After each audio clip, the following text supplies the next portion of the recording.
Hey guys, you're listening to Wingin It with Holly. In this podcast series, I'll be sharing the fun and interesting things I've learned about birds since I started really noticing them 5 years ago. I'm no expert though, so along the way I'll be picking the brains of my knowledgeable birdie friends, the human ones that is, so we can learn and wing it together. You can see birds anywhere, in a city or the countryside, watching from a balcony or your local park. And I'm hoping these short episodes will help you notice and learn more about our feathered friends, especially if you have never taken the time to get to know them before. So I recently spent a wonderful 2 weeks travelling through Mexico with my friend Tanya, and whilst there I recorded just some of the amazing bird sounds we heard. So this episode is my audio birdie diary of Mexico.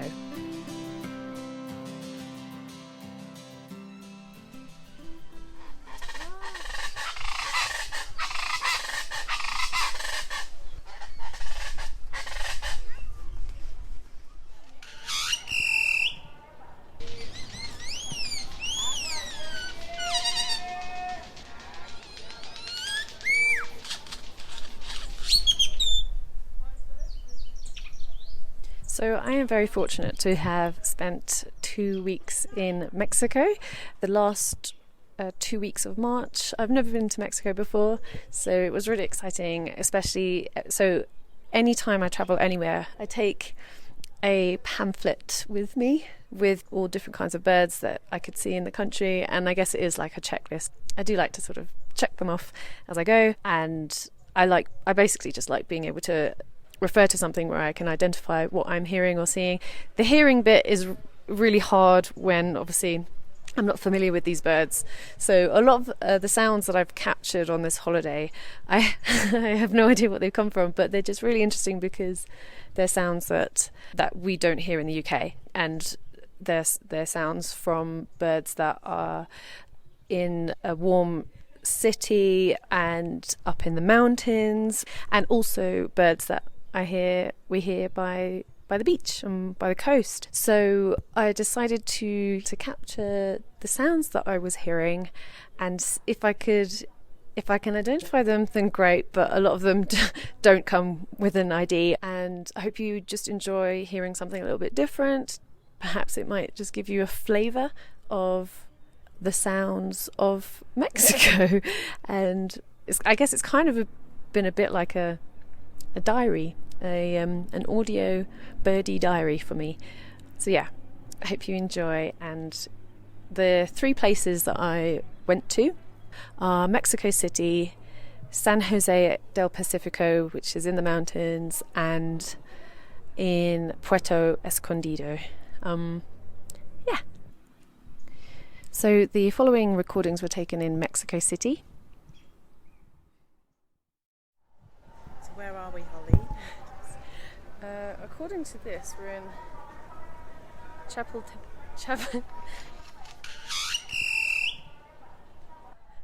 That, my friends, I think was a. Can you just look at the thing again? I'm convinced it's the other side. Great-tailed grackle. Purple. They sheen with purple. They look really beautiful.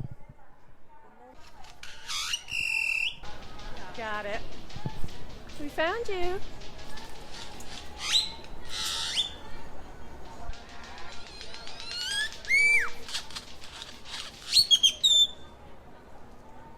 Amazing.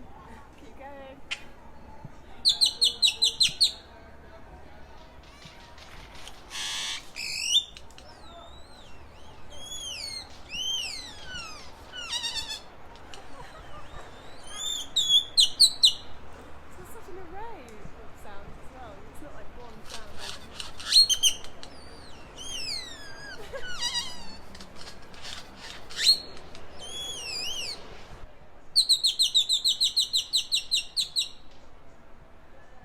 Great-tailed grackle.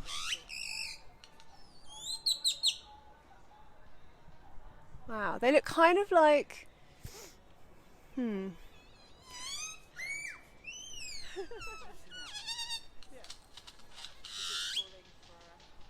for a mate. It looks kind of like a a blackbird, but with a longer tail. The beak is kind of grey and black, and it sheens with it's purple actually when you're up close. It's not black at all, but yeah, it's really, really beautiful.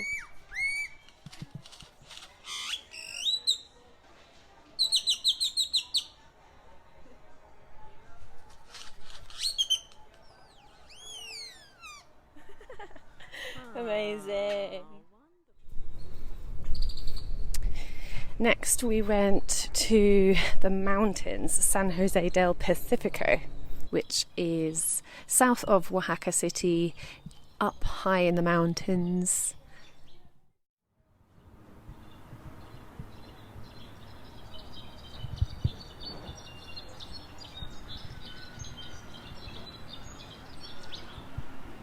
That one is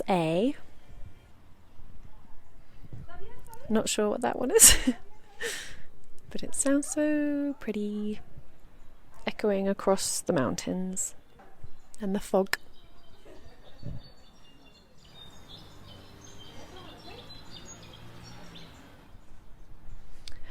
I am told that is the sound of a northern bentbill. So their wings and their backs are brown, and they've got yellow underbellies and white chest with stripes.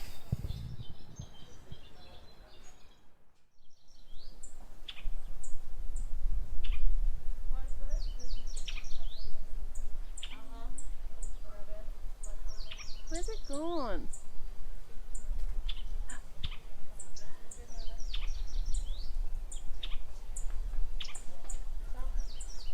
Whatever it was, it looked really cool. Okay. Alright. It's got a crest.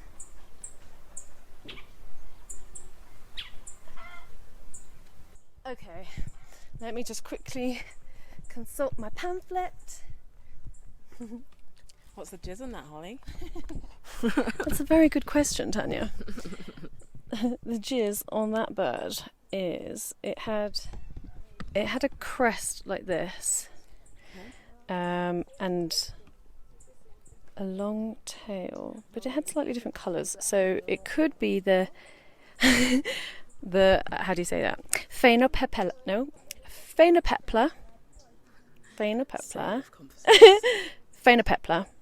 or what else could it have been? I thought it was. What colour was it? Was it grey? It was kind of maybe striped cuckoo. Cuckoo. Well, yeah, I would have thought they'd have cuckooed. So. Am I just? No. That's a very good point. Maybe the tropical peewee. Oh yeah. Yeah, because That's got a bit of a crest. Yeah. Or even that one. I saw a bit of green on Oh it. yeah, yellow olive flycatcher. Mm. Okay, so could be any of those that we just mentioned, but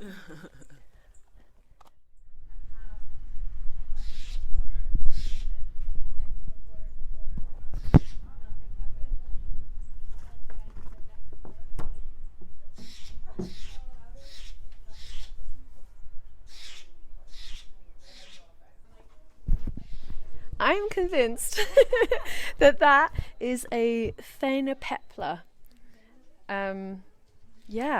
Which they are blackbirds with a big crest and red eyes. Cool.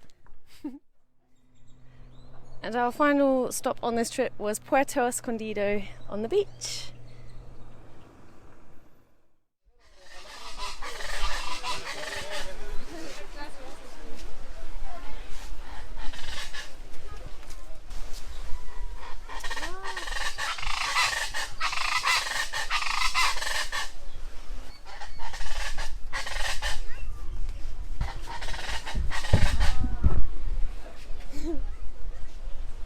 Do you know what it's called?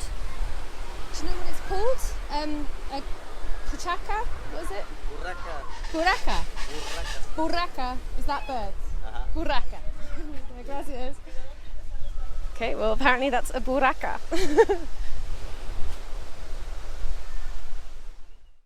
So whilst in Puerto Escondido, I went kayaking to a local lagoon and through some mangroves. The birds we saw there were just amazing, and the 2 tour guides were just telling us some really fun and interesting facts about the birds around us. So I recorded them, and the following is what they told us. So what else? Well, So could you? I was wondering if he could repeat the story about the frigate birds, and then you could translate it. Which one? The magnificent frigate birds and how they. Yeah. I'd really love to capture it on there if that's okay. Sure, yes. Yeah. Si le puedes repetir la historia de las fragatas con las Sí. y ya después yo lo traduzco. Ok, bueno, en el mar las conocen como aves pirata porque cuando ellas están en una zona que casi no hay actividad pesquera, les da, bueno, flojera de ir a pescar, así que lo único que hacen es ir por las gaviotas, subirlas a una determinada altura y darles vuelta para que después vomiten las gaviotas y ellas se coman el vomitado. Oh, okay. So basically what they do, they call it pirate birds on the ocean because when they feel like lazy to hunt or to fish, what they do is that they get the seagulls, they grab them, they take them really, really high, and they like basically shake them until they vomit. Once they vomit, they drop the gulls, and then they go and pick up the vomit. So that's how they feed. The vomit, which is like a fish that they've just picked up, Yeah, exactly. and then off the gulls go. They survive, then they don't die. They don't die. Once they start recovering the breath, they just like, okay, let's go. So that's why they're With called an empty stomach. pirate birds, because they steal food. Nice. Gracias. Oh, un placer. And then the other one I liked. Vultures. Yeah, the vulture about what the vultures do with their carcass, with the carrion, the carcass. Lo de los gusanos de la caja. Sí. Pues ellos antes de llegar al animal muerto, ya que los animales muertos pues producen gusanos, para que no se le suban esos gusanos y se lo coman a él, pues se hacen su excremento, lo utilizan como repelente en sus patas y ya después pueden ir a comer el animal muerto sin ningún problema. So what the vultures do is that in order to protect themselves from the worms, they poop, and they basically use it like they put it on their legs in order to, like a repellent. Right. So once they're on the dead body, it's gonna prevent all the worms like basically Climbing up like their climb on legs. there, exactly, and they can eat like calmly without any problem of getting eaten by worms. Lots of worms. I like how all his facts either involve like vomit or poo or like humping. Like And it's funny, like even like myself, like I watch all the time Animal Planet, Discovery Channel. Then I was a big fan of the bald eagles, you know, the American eagle. So when I was in Alaska, I used to work on a cruise ship. So I was expecting to see them. Sometimes you get to see them on the air and everything. They're huge, that like surprisingly huge. But it was disappointing when I saw them in the garbage containers. I'm like, these are the hunters that I see on TV. Like, what's wrong with them? They were just like getting garbage from any container. I'm like, oh, they're so disappointed. they're the ones that like literally represent, aren't they? In the US, they're plastered everywhere as being like this big mighty bird, and then they just eat from garbage. Well, yeah. It was very disappointing, but I was very surprised how big they were. Like they were huge, huge. What information are we missing? Could you ask him to repeat the story about the behavior of the kingfishers when they want to mate? ¿Nos puedes contar la historia del martín pescador y el apareamiento? Sí, de que los martines pescadores, utilizan peces para enamorar, entre comillas, a la hembra, para que cuando llegue un tiempo determinado de aproximadamente entre 4 a 5 peces, la hembra se desconfía y el macho pues llega al apareamiento. So yeah, like basically the bite for the flirting process and Yeah. getting to fall in love this beautiful female kingfish fisher. Kingfisher. It's they start. It's like we do like all times with the rose. but they do- Courting. Yeah, courting exactly. Courting. So they do with the fish. So it's between 4 or 5 fish. 4 or 5. But the fourth or the fifth, when they get distracted eating the fish, that's where the male like here, I'm ready. Are you ready? I guess boom, and Right. then they start mating. So the male brings her one fish at a time Exactly. to the point where she's distracted by the 4th or 5th fish because she's just eating away, and then he proceeds to mate with her Exactly. while she's distracted. Exactly. Romance, Oh, so romance. romantic. That's an interesting way to play. Indeed. It's funny how the different behaviors of the animals. That's so lovely. Because some birds have really unique, like, courting dances. Like, they do these crazy... Yeah, I was watching this documentary on Netflix. Actually, I have it downloaded.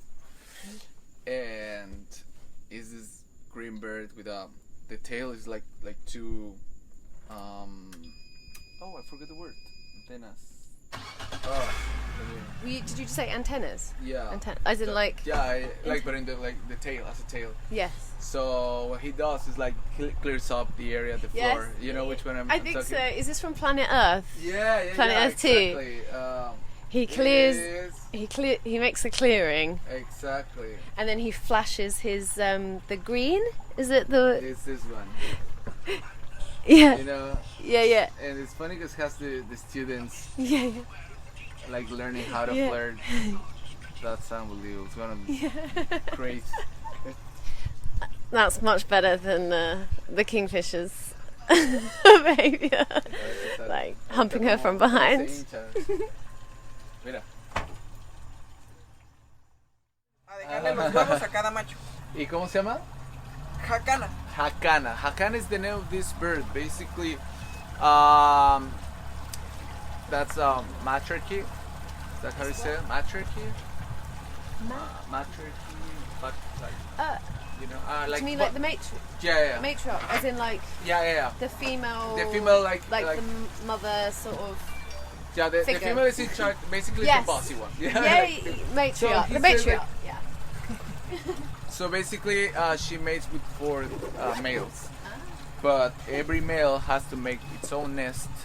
So basically, she's gonna leave 1 egg in each nest. Then every male has to feed them, has to raise them, and has to show them how to fly. How to fly. Yes. Wow, I've never heard of ¿Cómo that se actually. llama? Like where the male. Jacana. Hakana. Hakana. Hakana. Ay, pero And do you see them here? Are they? En esta zona, ¿va? Sí. Yeah, they're in this area. Hakana. Hakana. Hakana. Jacana.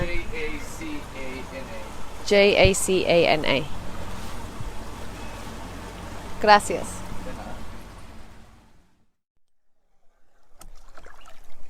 So I'm kayaking on my own in a lagoon, some mangroves. There are some amazing birds around me. We've seen lots already. In fact, there's a pelican flying towards me. Is that like the level of the water? That's so strange. So I'm just going to basically put the microphone up and try and pick up some of these amazing sounds.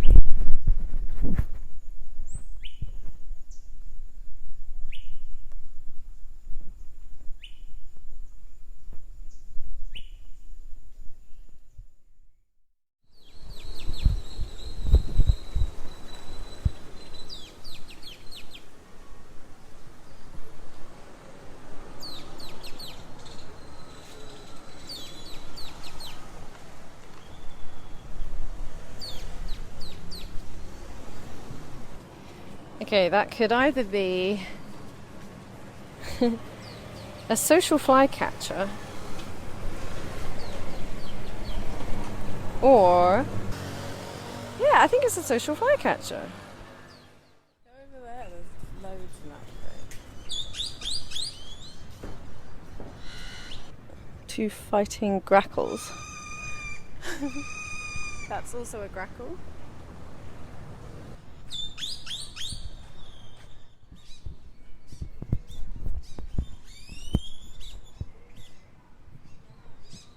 Oh, I've just come across a baby. A baby great-tailed grackle. It's the one that's going me.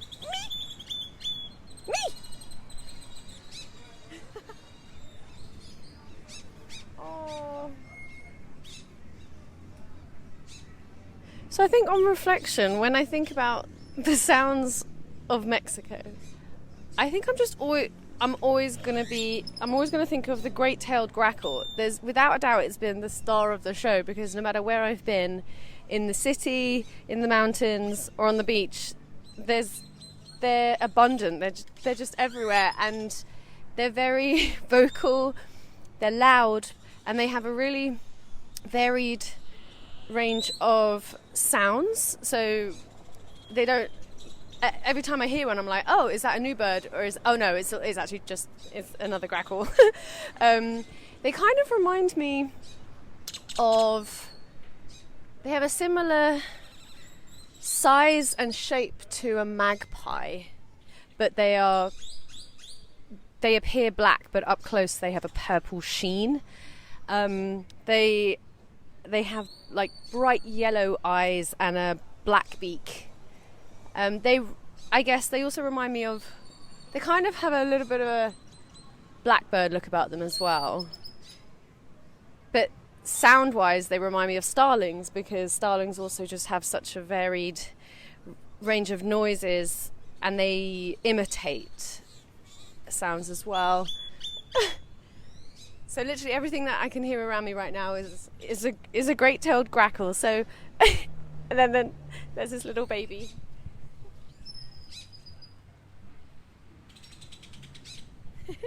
It's just on the floor in the sand, just waiting for its parents to come back. So yeah, I think that to sum up the sounds of Mexico, it's the great-tailed grackle, and I've enjoyed seeing this bird everywhere we've gone, and experiencing the new sounds every time. So yeah, I think that sort of concludes this trip. This is the last day, so we're going home today. I've seen such a wonderful array of birds.